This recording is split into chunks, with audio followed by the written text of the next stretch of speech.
Salut, bonjour, bienvenue à toi dans cette nouvelle vidéo aujourd'hui qui va être consacrée, comme je te l'avais promis, aux nouveautés que j'ai rentrées durant tout l'été. J'ai fait les grandes enseignes, les Fnac, les Cultura, alors surtout les Cultura, Action un petit peu, etc. etc.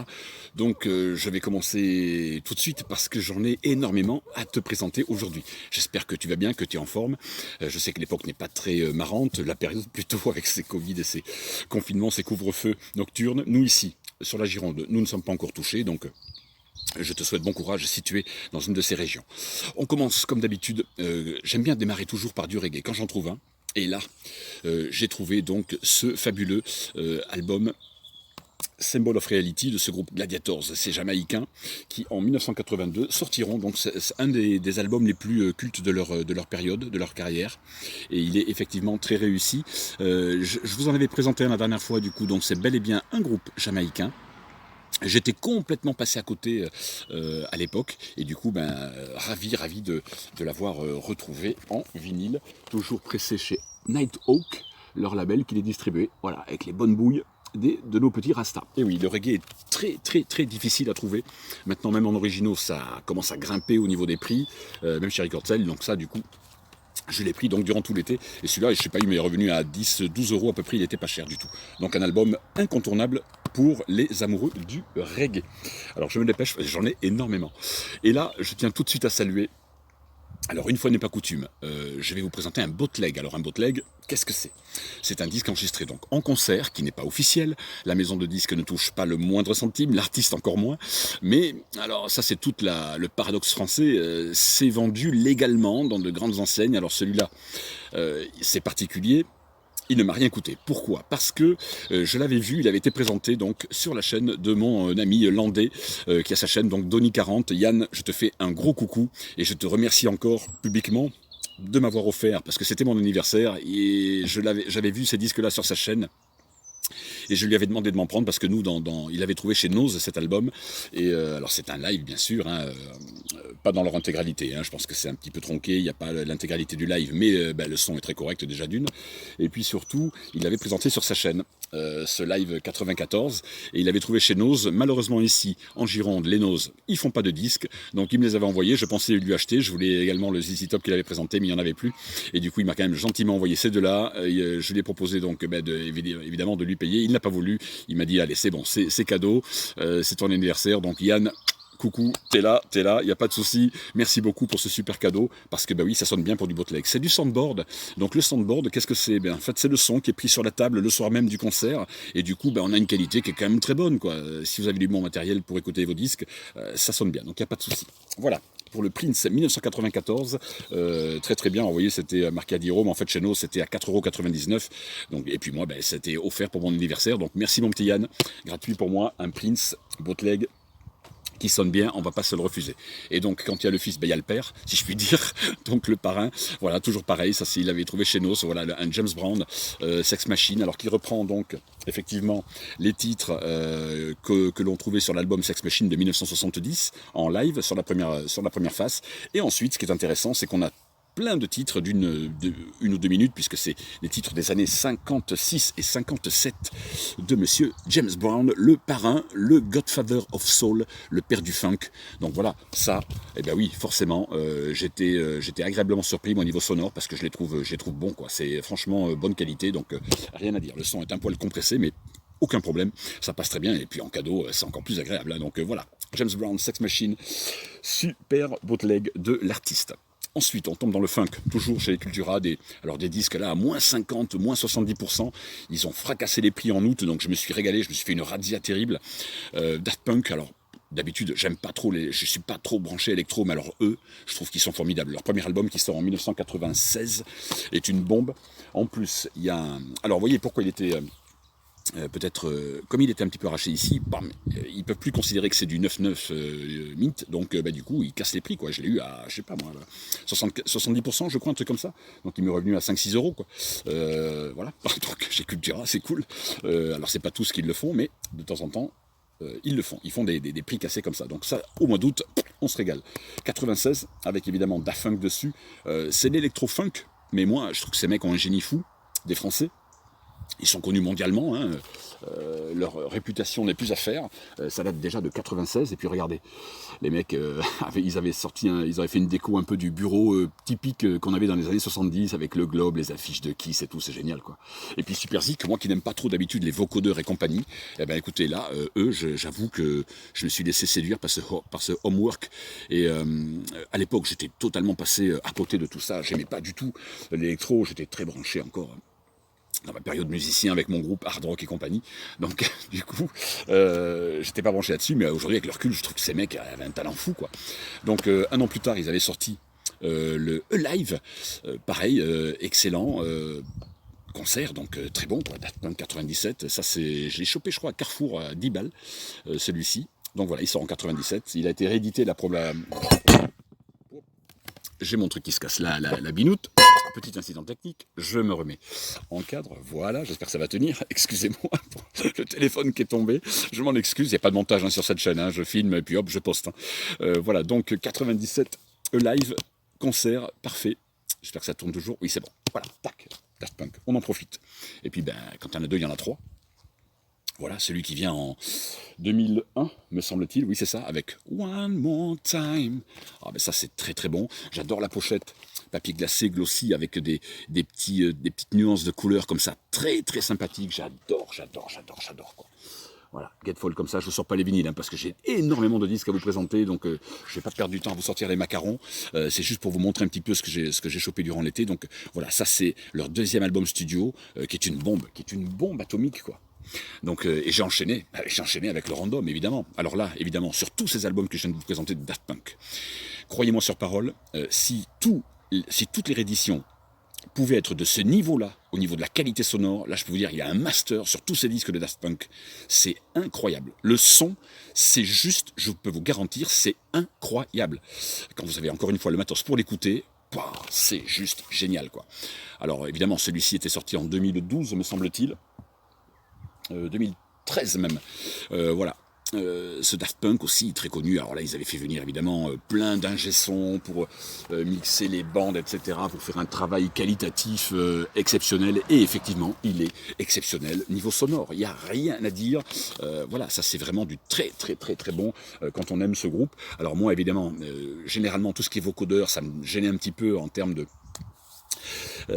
à l'époque en tout cas, en termes de sonorité, mais aujourd'hui je trouve qu'il y a un tel génie, un tel talent sur ces groupes que bon voilà, quoi. Ah, je vois les nuages arrivent derrière, et oui j'en ai profité aujourd'hui pour faire la vidéo, parce qu'ils annoncent encore à peu près, je crois, alors je relève un petit peu mon téléphone, voilà, ils annoncent encore il va faire beau 2 jours, ah ben décidément, c'est la vidéo casse-gueule, alors je vais essayer de la mettre comme ça un peu plus, voilà, j'espère que ça va aller, voilà, vous me voyez bien, je vais me recadrer tout ça, désolé pour la petite faiblesse au niveau qualité, parce que j'ai le téléphone, je sais pas pourquoi, qui glisse aujourd'hui, il ne veut pas tenir, voilà, j'espère qu'il va pouvoir tenir un petit peu. Voilà. Je vais essayer de faire attention de ne pas trop bouger. J'espère que le cadre est bon. Donc du coup, oui, je vous disais, ils avaient annoncé un petit peu d'éclaircie pendant 2 jours, et ensuite, à nouveau, rebelote au niveau de la pluie, là, jusqu'à la fin du mois. Donc je profite vite des quelques petites éclaircies mineures, on va dire, qui sont là pour faire cette vidéo aujourd'hui. Et regardez ce que je trouve encore. Du funk Jamiroquai. Alors, je vous les présente un peu dans le désordre, là j'en ai un deuxième. Celui-ci sorti en 99. Alors moi évidemment je suis un fan absolu de cet artiste.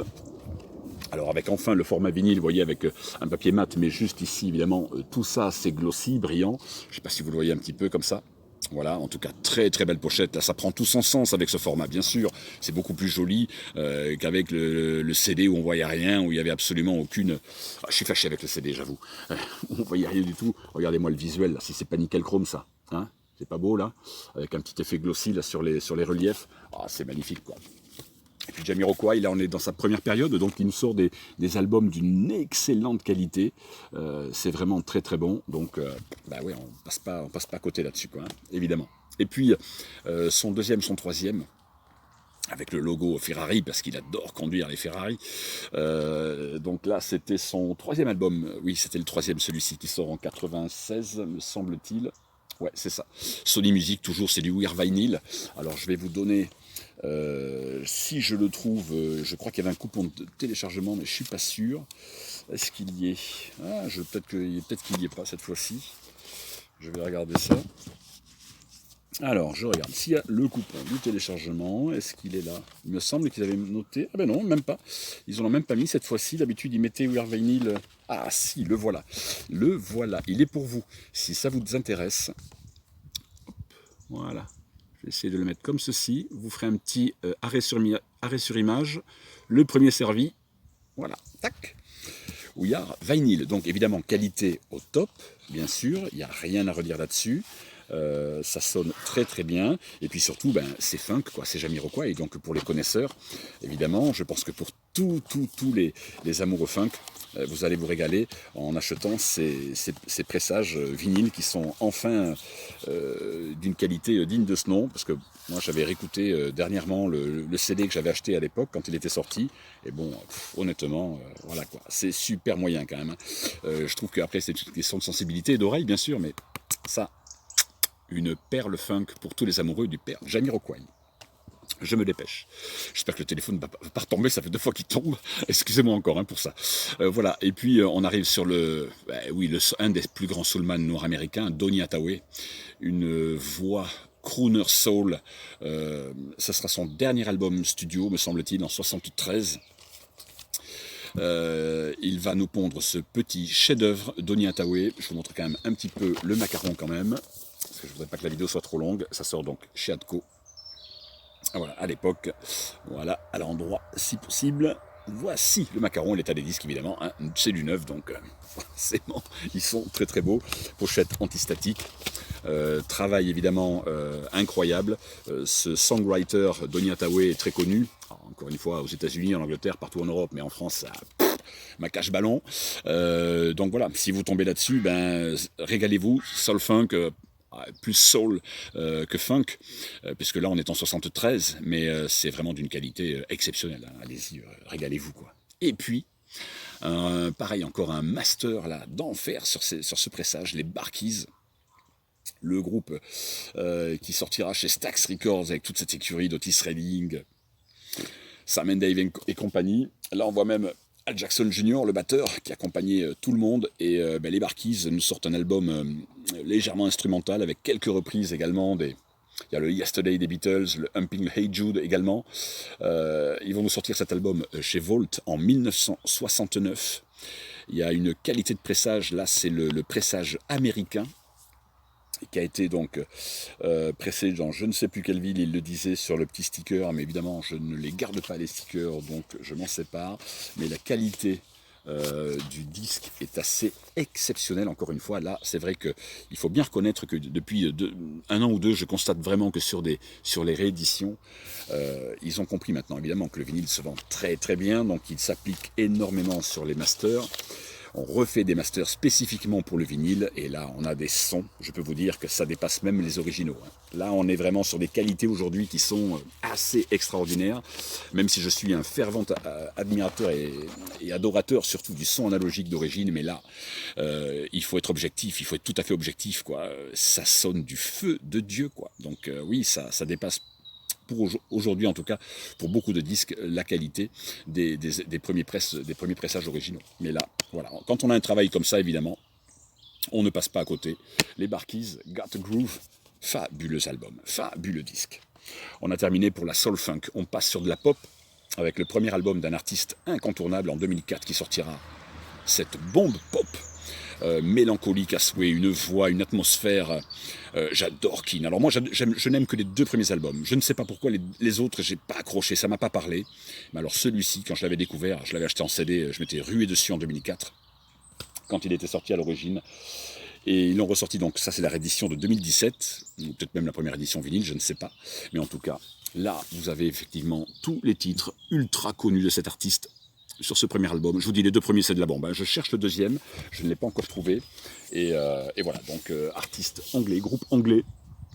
Voilà, avec de jolies photos noir et blanc de ce mec qui avait une sensibilité à fleur de peau, qui vous emmène dans son royaume très mélancolique. Ça marie parfaitement bien avec la saison que nous vivons, là, l'automne, hiver. C'est une musique assez, oui, ça prend au ventre, quoi. Il faut être, encore une fois, sensible à tout ça.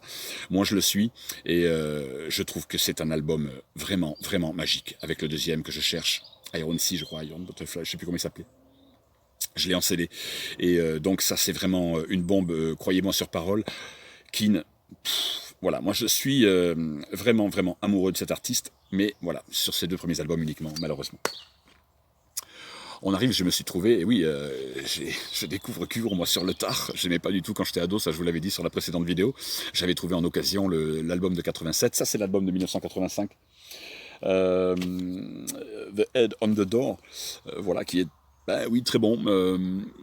Moi, c'est cette période-là que j'aime surtout de Cure, parce que les tout premiers albums sont un peu trop dépressifs pour moi, un peu trop noirs. Donc, je préfère cette période-là avec l'album aussi de 89, Disintegration, que j'adorais aussi. Mais celui-ci est très très bon, quoi. 1985, ce fameux disque avec dessus In Between Days, The Blood, Push, The Baby Screams, Close to Me, évidemment. Close to Me, quoi. Voilà, je sors pas les disques, hein. Il y a beaucoup de disques. Donc voilà, Cure de 1985, incontournable si vous aimez ce groupe. Évidemment, c'est un disque vraiment majeur de leur carrière. Majeur.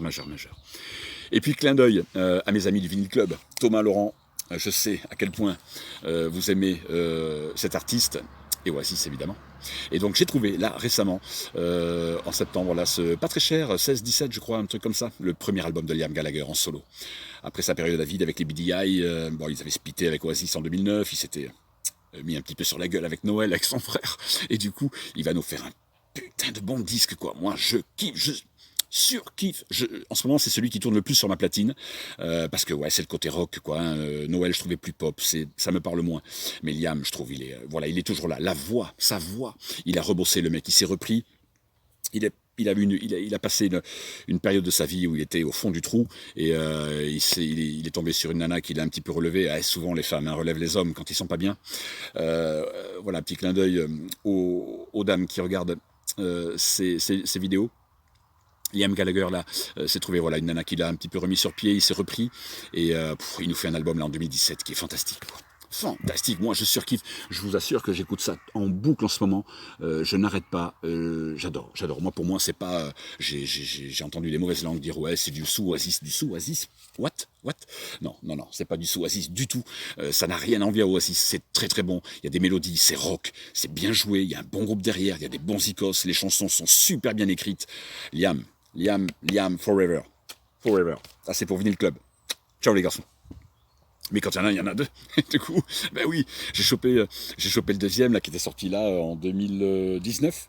Il n'y a pas très longtemps, et ben, même à Calbi, quoi, hein, moi je le trouve pas moins bon que le premier, il est excellentissime, avec une belle pochette en plus, belle pochette mate comme ça, avec la bouille et le parka classique de Liam, voilà, qui nous revient encore avec un très très bon disque.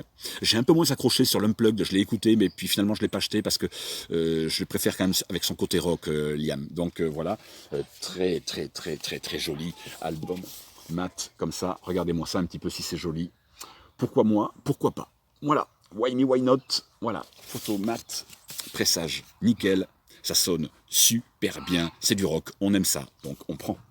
Et puis forcément, quand il y a Liam Gallagher, pas loin, on a les Beatles. Ben oui, j'ai sauté dessus parce qu'il le cassait aussi celui-là, moins 50%, donc je l'ai eu à, je sais pas, il m'est revenu à 10-12 € à peu près, quoi. Ça c'est le 3e album studio des Beatles, alors studio non, enfin oui et non, ça sera donc pour le film.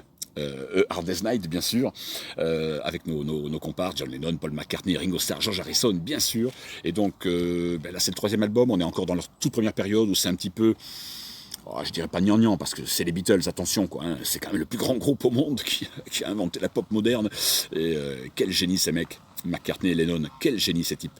Mais là, ben voilà, avec le temps, je commence à apprécier quelques albums des Beatles, et celui-là en fait partie, et donc il est très très bon, donc je vous invite vivement à vous régaler avec ce Hard Day's Night qui sort en 1964. Tout début 64, c'est leur 3e album en fait, et donc ben oui, ça vaut le coup quand on a un prix cassé comme ça à 10 balles, on prend quoi, je n'hésite pas une seconde. On revient du bootleg. Prochainement va sortir un album qu'on attend depuis 8 ans de ce groupe. Et oui, voilà. Un bootleg, encore un disque, mais qui sonne bien, parce que c'est du soundboard, donc encore une fois, on prend, c'est le son de la table, donc ça va, c'est cool. Et c'était des concerts qui étaient destinés ensuite à passer en radio. Alors là, ça c'est, je l'ai chopé chez Action, 9,95 € sur mon Action, ici dans le coin. Là, ils en ont, et en fait, c'est le best-of du live, hein. Il n'y a pas tout, malheureusement, c'est tronqué du morceau Blues de Jack. 3 septembre 77, ils sont en Californie, au Old Waldorf, et ils enregistrent ça. Voilà, je vous laisse voir les titres d'eau. Cliff Williams venait d'arriver à la basse. Il est là, Cliff, à faire le singe, à faire le pitre. Voilà, ça c'est du top. Là, on est en pleine actualité, puisque là va sortir le 13 novembre. Donc j'attends, je l'ai précommandé, le dernier album d'ACDC, Power Up. Et mes petits chéris hard rockers australiens. Enfin, australiens, si on peut dire, parce qu'à la base, ils sont écossais, hein, voilà. Et du coup, le 3 septembre 77, il nous donne un concert, une prestation d'enfer. De toute façon, comme disait Bernie du groupe Trust, quoi, à cette époque-là, c'était un rouleau compresseur ACDC, quoi. Il y avait une patate, une violence, une rage dans leur rock'n'roll qui est extraordinaire. Et ce bootleg, si vous tombez dessus chez Action, ben allez-y, prenez-le parce qu'il est bon, quoi. N'écoutez pas les gens qui vous disent que c'est pas bon parce que c'est du bootleg. C'est pas vrai. Il y a du bootleg dans les années 70-80 qui était très très mauvais, mais aujourd'hui, non, il y a une bonne qualité, quoi. Les mecs, ils bossent bien. Et encore une fois, c'est tout le paradoxe. Comment se fait-il que ces disques illégaux, entre guillemets, un officiel, se retrouvent dans les grandes enseignes qui ont pignon sur rue? Vous m'expliquerez, tu me diras dans les commentaires, comme d'habitude, et puis tu me diras aussi ce que tu as trouvé en neuf durant tout l'été et toute cette rentrée. Mais celui-là, si tu tombes dessus chez Action, clac, 9,90 €, on prend. J'en ai trouvé un autre chez Cultura, celui-là, mais prix cassé, pareil, en solde. Il était très cher et je l'ai eu à 12, 14, je crois, au lieu de 30. Là, on est toujours en 77, mais on est le 7 janvier. Donc il y avait encore Mark Evans, le premier bassiste. Il est là, Marc. Voilà. Quelle connerie il a fait de quitter le groupe, lui. Oh putain, c'est bien un mec comme Pete Best, des Beatles. Les mecs, ils ont plus ou moins été virés. On ne saura jamais véritablement ce qui est arrivé à Mark Evans, quoi. On ne sait toujours pas. D'après les interviews, machin, il reste toujours très obscur là-dessus. Bon, il disait qu'il voulait partir. Comment pouvait-il partir en 77? Il commençait à vraiment bien marcher en Angleterre et le mec il part. Et bon, ben voilà, quoi. Il a dû s'en bouffer les doigts toute sa vie. Donc là, on a un concert donc intégral en 2 vinyles, donc 180 grammes. Ben oui, c'est du bootleg encore, mais qui était destiné pour un passage radio.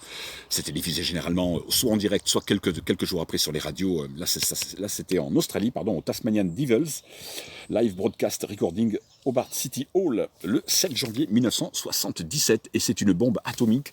Allez, je vous sors un petit vinyle quand même. Attendez, la photo. Regardez, là, on voit Mark Evans qui est là encore. Et ouais, c'était juste avant qu'ils partent, quelques semaines, quelques mois avant, puisque Cliff arrivera très vite après. Et là, ils avaient même pas encore sorti Let There Be Rock. C'était le deuxième album, on était tout début 77, donc ils présentaient en fait sur scène les 2 premiers disques, quoi. Et en Australie, il y avait des versions différentes, mais waouh, regardez-moi ça, quoi. Avec Angus, Malcolm, Bon Scott, mon Dieu, Bon Scott, et Mark Evans, quoi. La première mouture, Phil Rudd à la batterie, évidemment.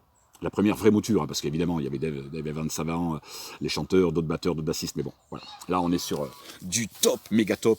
Niveau son, ça pète terrible, c'est incroyable, quoi. Des fois, je peux même vous dire que ça sonne mieux que certains lives officiels, donc n'ayez pas peur quand vous voyez un bootleg comme ça. Tant que c'est du soundboard, vous pouvez être sûr que c'est du très bon, quoi. Donc, allez-y, régalez-vous, les amis.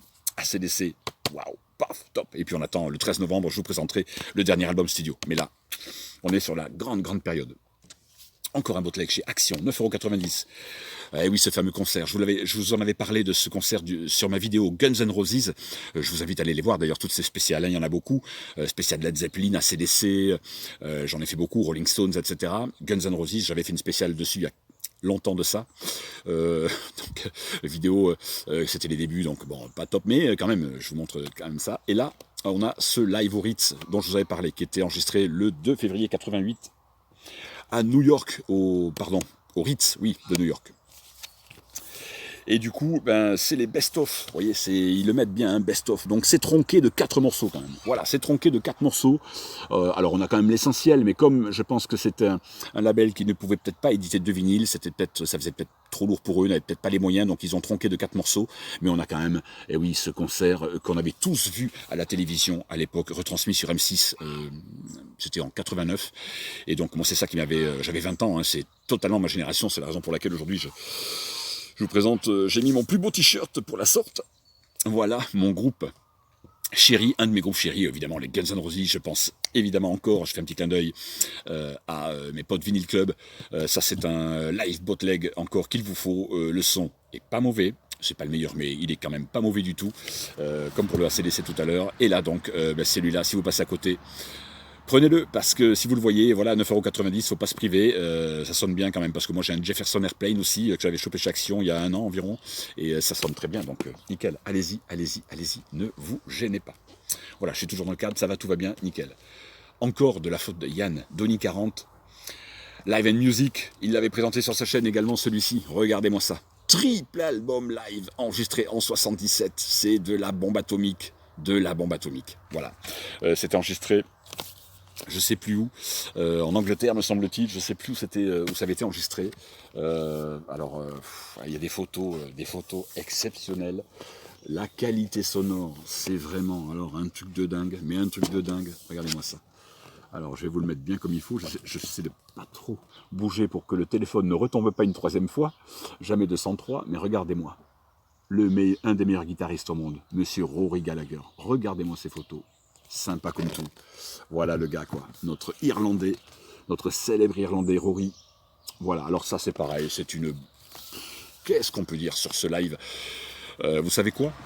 C'est mon préféré. C'est mon préféré. Je trouve qu'il est même encore meilleur que l'Irish Tour de 74 que je vous avais présenté également. Oh, la dynamite quoi. De la pure dynamite. Rory Gallagher, Live in 77. Celui-là a été soldé à moins, je crois 50%, il était à 30 balles, donc je l'ai eu à 15 €. Il y a 3 albums dedans, 3 vinyles dedans. Je vous les sors pas, il y en a beaucoup. J'ai beaucoup encore de disques, donc voilà, ça c'est incontournable. Ensuite, on arrive à un album des Rolling Stones qui me rappelle un petit peu ma jeunesse. On me l'avait offert pour mon anniversaire, celui-là il sort en plein mois d'août, juillet-août 94. Alors c'est pas mon préféré, mais avec le recul je trouve qu'il y a quand même de très bons titres, c'est un bon album.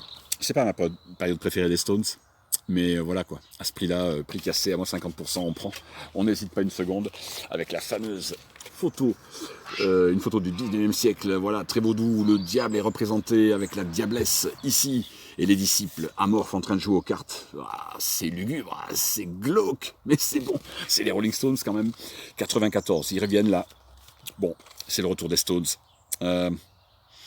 Album plus Richardsien que Jaggerien. Mick nous fera Bridges to Babylon 3 ans plus tard. Plus Jagger. C'est pas ma période préférée encore une fois, donc je passe vite dessus. Mais ça reste les Rolling Stones, donc une balle terrible quoi. Des bons disques, des très très bons disques quand même. On reste sur du Stone, en bootleg. Bam, là. Quand vous voyez un album avec Brian Jones, forcément les fans Stone se jettent dessus. Je l'ai eu à 10 balles celui-là. Prix cassé aussi en soldé, parce qu'ils ne les vendent pas quoi. Mais c'est ça le truc ici en Gironde, c'est que ça ne marche pas le rock. Ils ne vendent pas, donc c'est assez incroyable. C'est un pressage anglais, avec les rabats comme à l'époque. Vous voyez, les Rolling Stones enregistrés durant les lives qu'ils effectuaient en 64-65, donc au tout début avec Brian Jones. Et là, ben forcément, vous avez quand même une très très bonne qualité sonore. C'est fabriqué chez nos amis, donc en Grande-Bretagne, et je vous invite vivement à vous le procurer si vous ne l'avez pas, parce que ben oui, quand ils sont soldés, ben, ça vaut le coup ces disques. Donc, alors maintenant vous me direz les soldes sont passés, mais si vous le voyez qu'il est à prix à peu près correct, prenez-le parce que ça c'est de la bombe pour tous les amateurs. Et donc je finis avec un feu d'artifice, bien sûr, les Rolling Stones, et puis Monsieur Muddy Waters. Voilà, c'est très rare que je trouve des bons disques de blues. Les disques de blues, il faut les rééditions, parce que les originaux des années 50 sont déjà introuvables, en plus enregistrés en mono. Est-ce que vous êtes prêts à écouter de la mono sur votre chaîne stéréo? Pas sûr. Les rééditions des années 70, c'est pas terrible.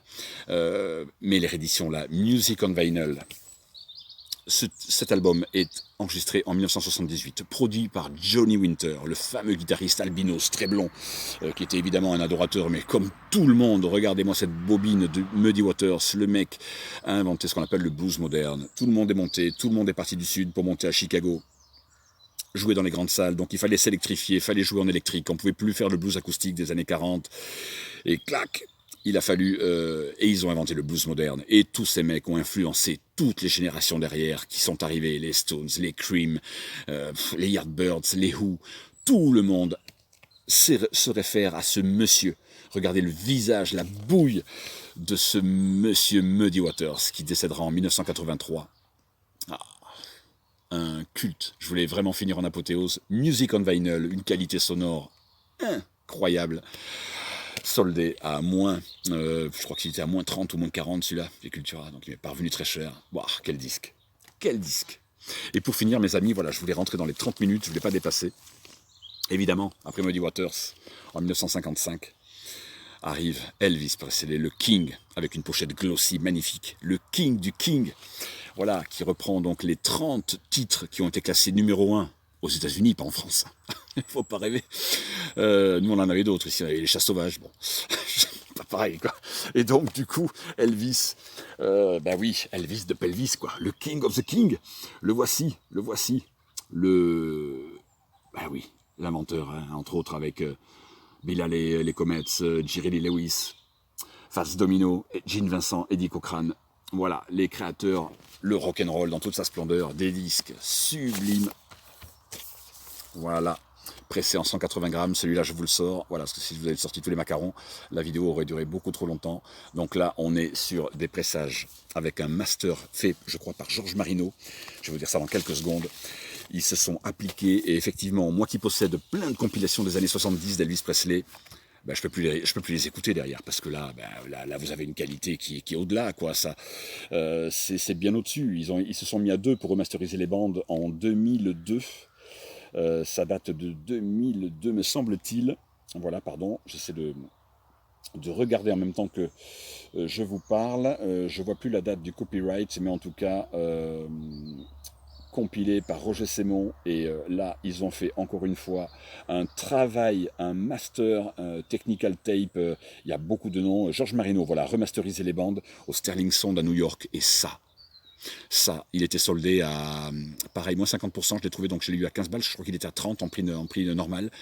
Et du coup, ben ça c'est, voilà, c'est un bijou, quoi. Le créateur du rock'n'roll, évidemment, des années 50, un des créateurs en tout cas, Monsieur Elvis Presley. Ça, c'est de la bombe atomique. Donc les amis, je voulais finir avec ce feu d'artifice. J'espère que ça t'a plu. Comme d'habitude, tu likes la vidéo si ça t'a plu. Tu t'abonnes, c'est gratuit ici. On arrivera bientôt, on sera bientôt dans 4-5 mois, je pense, à 1000 abonnés à peu près. Donc on pourra se faire des lives, faire connaissance plus amplement, se faire des petites thématiques, ce sera plus sympa.